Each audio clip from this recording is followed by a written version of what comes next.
दोस्तों, अगर आपकी एनजीओ में 12A का रजिस्ट्रेशन या 1023C का रजिस्ट्रेशन या 80G का रजिस्ट्रेशन नहीं है तो क्या होगा? आपको याद होगा मैंने जब पहले वीडियो बनाई थी आज से 1 साल पहले, 1.5 साल पहले, तब मैंने आपको क्लियर कट बताया था कि 80G 12A backbone of the society, backbone of the NGOs है। अगर आपको एनजीओ में वर्किंग परफेक्ट करनी है, अगर आपको फंडिंग लेनी है, अगर आपको टैक्स बचाना है, टैक्स सेविंग करनी है, टैक्स प्लानिंग करनी है, तो आपके पास 12A और 80G का रजिस्ट्रेशन मस्ट है। इसके बिना अगर आपके पास 12 80G नहीं है तो मैंने हमेशा ये एडवाइस करी है, आप सोसाइटी ट्रस्ट सेक्शन 8 कंपनी मत चलाना। कितनी वीडियो में मैंने आपको एडवाइस दी। और दोस्तों, करंट टाइम में ये टाइम आ चुका है जब मैंने आपको एडवाइस ये किया था कि 12A और 80G किस तरह से होता है। 2020 में प्रोसीजर चेंज हुआ था। पहले आपको प्रोविजनल अप्लाई करना है, फिर आपको कुछ दिन बाद फाइनल के लिए अप्लाई करना है। ये मैंने आपको काफी सारी वीडियो में बताया है। दोस्तों, अगर आपने प्रोविजनल अप्लाई कराया और फाइनल आपका रिजेक्ट हो जाता है, और मैंने साथ साथ आपको यह भी बताया था कि प्रोविजनल तो आप गलत भी अप्लाई करोगे ना तो भी गवर्नमेंट आपको दे देगी, लेकिन फाइनल जो फाइनल अप्रूवल होगा वो बहुत टिपिकल होगा और 90% केस उसमें रिजेक्ट होंगे। ये मैंने आपको बताया था और करंट सिचुएशन में आप चेक कर सकते हैं, बिल्कुल सेम सिचुएशन आ रही है। रीजन क्या है?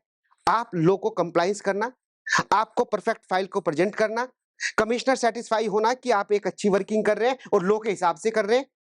बहुत सारी टिपिकल चीजें आपको प्रूव करनी होती हैं।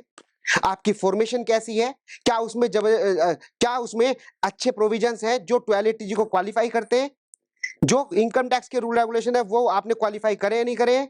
जैसे फॉर एग्जांपल मैं आपको बताऊं, 80G रिलीजियस एक्टिविटी को नहीं मिलता, लेकिन काफी सारी एनजीओ की फॉर्मेशन में चैरिटेबल और रिलीजियस कि हम कथा करवाएंगे, हम भंडारा करेंगे, हम मस्जिद बनवाएंगे, इसके भी प्रोविजन इंक्लूड होता है, जिसकी वजह से 80G रिजेक्ट हो जाता है।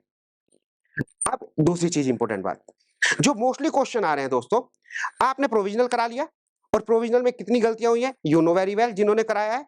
अब आप फाइनल के लिए अप्लाई कर रहे हैं और अब क्योंकि फाइनल का टाइम आ चुका है, फाइनल की हियरिंग शुरू हो गई है, टाइम पीरियड इतना निकल चुका है, तो काफी सारे एनजीओ को तो अब पता लगा है कि फाइनल कितना टिपिकल और वो रिजेक्ट हो रहा है। अगर फाइनल रिजेक्ट हो जाता है तो पता क्या हो रहा है दोस्तों, कमिश्नर साहब साथ साथ ऑर्डर पास कर रहे हैं कि आपका प्रोविजनल भी कैंसिल है। अभी रिसेंटली में ही मैं आपको एक लाइव एग्जांपल दिखाता हूं। पटना का केस था, सेक्शन 8 कंपनी का केस था, उनका प्रोविजनल हुआ था, फाइनल उनका रिजेक्ट हो गया। तो ऑर्डर में साफ साफ लिखा हुआ है कि भाई आपका फाइनल तो रिजेक्ट है ही है, आपका प्रोविजनल भी रिजेक्ट है। अब प्रोविजनल के बेस पे आपने जो काम किया होगा उसका क्या होगा, प्रोविजनल के बेस पे जो डोनेशन रिसीव करा होगा उसका क्या होगा, आपने प्रोविजनल के बेस पे कहीं फंडिंग की एप्लीकेशन लगा रखी होगी वो भी इनवैलिड हो गई। तो दोस्तों, इस चीजों का ध्यान रखना है आपको कि आपका प्रोविजनल से भी ज्यादा फाइनल आप इंपोर्टेंट है। आप जो 6 महीने आपको मिले हैं, काफी लोगों को तो ये कंफ्यूजन है कि 3 साल के लिए वैलिड है, तो ध्यान रखना 3 साल नहीं, एक्टिविटी करने के 6 महीने के अंदर अंदर आपको प्रॉपर जब फाइल आप सबमिट करेंगे तो उससे पहले आपकी इतनी परफेक्ट प्लानिंग होनी चाहिए कि कमिश्नर चाह के भी आपकी फाइल को रिजेक्ट ना कर सके। वो कैसे होगी, आपकी एक्टिविटीज क्या है जो सेक्शन 215 में कवर होनी चाहिए, आपने एनुअल रिपोर्ट अच्छी बनाई हो, आपके परफेक्ट लो के हिसाब से सब कुछ होना चाहिए। कमिश्नर साहब फिर आपको देंगे क्यों नहीं देंगे फिर आपको, तो लेकिन इसकी तैयारी की जिम्मेदारी केवल आपकी है। तो दोस्तों, फाइनल कंक्लूजन में अगर मैं आपसे कहूं कि अगर आपके पास 12A है और वो रिजेक्ट हो जाता है, 12A नहीं है, तो फाइनल कंक्लूजन में 50,000 से ज्यादा अगर डोनेशन रिसीव करते हो, चाहे आप वो सोशल एक्टिविटी में खर्च भी कर चुके हो, तो भी आप टैक्स देने के लिए तैयार रहिए, नंबर 1। सेकंड, अगर आपके पास 12A रिजेक्ट हो जाता है या आपके पास 12A नहीं मिल पाता तो जीएसटी देने के लिए रेडी रहिए। मैंने आपको बताया था कि जीएसटी एनजीओ पे भी एप्लीकेबल होता है, लेकिन उन एनजीओ पे एप्लीकेबल नहीं होता कुछ केसों में जिसके पास 12A का रजिस्ट्रेशन है। थर्ड वन, जब आप एनजीओ चला रहे हो 12A नहीं है तो तीसरी कॉन्सिक्वेंसेस, आप सीएसआर में अप्लाई कर ही नहीं सकते। सीएसआर के लिए 12A और 80G का होना बहुत कंपलसरी है। और यहां पे मैं आपको बहुत इंपॉर्टेंट चीज बता देता हूं, कुछ लोग कहते हैं 12A ले लो या 1023C ले लो, कहते हैं ऐसा। अगर आपके पास 1023C है तो आप सीएसआर के लिए एलिजिबल नहीं है।